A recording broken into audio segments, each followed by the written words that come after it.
A shocking security revelation has emerged from KwaraState that every Nigerian needs to hear about.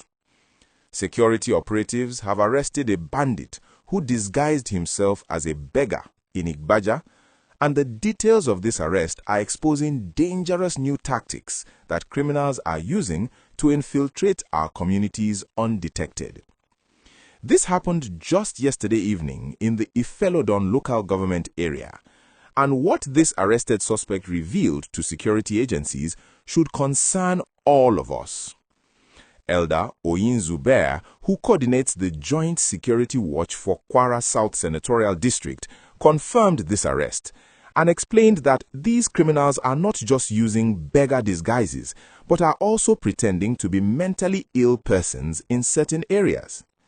Think about that for a moment.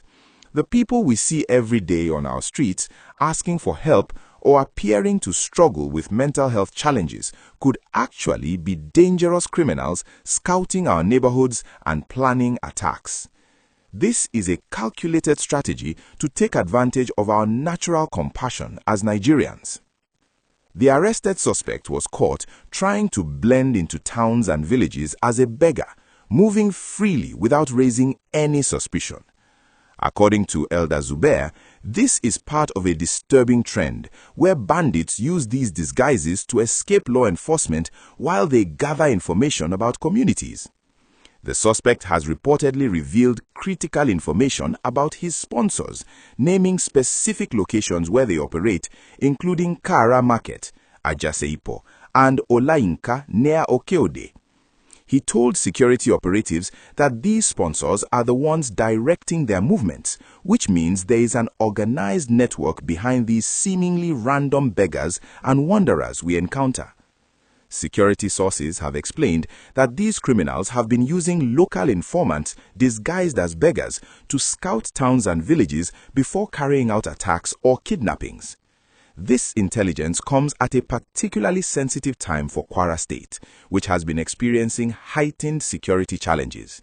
Intelligence reports indicate that bandits from areas like Babasango and Oruago have begun fleeing their strongholds and spreading into other parts of Kwara South, making the security situation even more complex.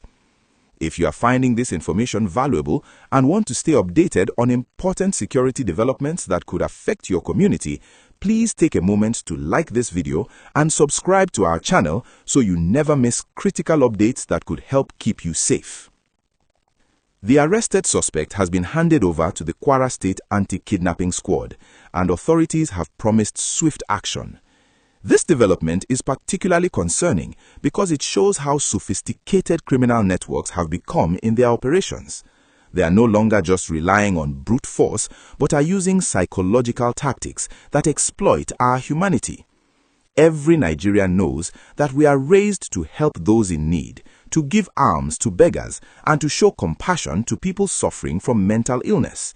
These criminals are weaponizing our cultural values against us.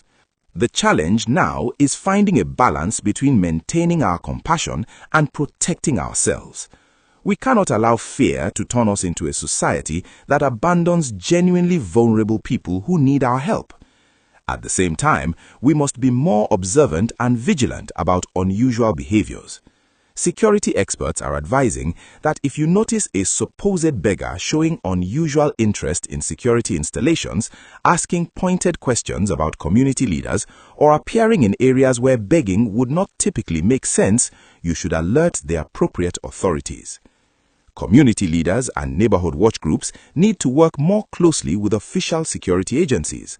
The reality is that security forces cannot be everywhere at once, especially with the multiple challenges facing different regions of the country. Documentation of strangers who appear regularly in your area, even if they seem harmless, can provide crucial intelligence that might prevent an attack or help solve a crime. What makes this situation even more troubling is the timing. KwaraState has recently experienced devastating terrorist attacks, and now we are learning that criminals have been moving among communities disguised as ordinary people in need. This is not just about one arrested bandit in Igbaja. This is about a pattern of criminal behavior that could be happening in communities across Nigeria. The authorities need our cooperation now more than ever. If you see something suspicious, say something. Document what you observe and report it through proper channels rather than taking matters into your own hands. At the same time, we must continue to support genuinely vulnerable people in our communities because the solution is not to stop being compassionate but to be more discerning. What are your thoughts on this development? Have you noticed any suspicious activities in your area? How do you think communities can protect themselves while still helping those who genuinely need assistance? Share your perspective in the comment section below.